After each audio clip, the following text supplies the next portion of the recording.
Hey LARPerinos, it is Avi from Science and Swords, once again with a quick weapon review for you. Today, we have the Calimacil Harbinger.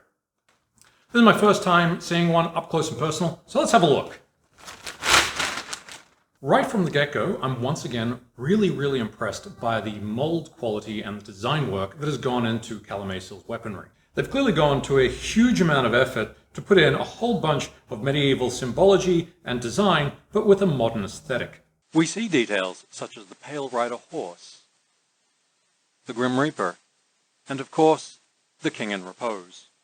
And let's not forget the new style of doing the grip as part of the mold. This one's trying to go for a bit of a metal wire feel to it, and is actually quite comfortable in the hand. Swinging about ungloved is still actually quite comfortable, and the texture provides a nice amount of grip.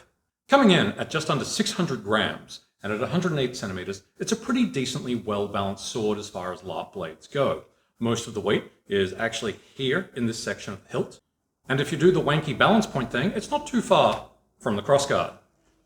It swings pretty decently, and I could feel like using this on the field for one of my regular characters if I were to sword and board it. Particularly of interest to me is the bastard length handle. You've got basic one-hand functionality, but we can quickly turn it into a two-handed grip for both power and control. And if you're feeling like you need a little bit of extra reach because 108 centimeters isn't quite enough for how you like to fight on field, then the medallion-style pommel actually will give you just that little bit extra as you wield it from the very end of the sword.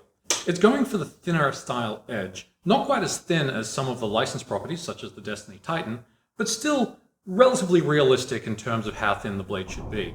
However, it's still about 2 millimeters thick, which means that it's not going to be painful when you actually strike an opposing player. As with all Calimacil blades, it's got an incredibly good quality core in there. You can see I'm really trying. And it's actually,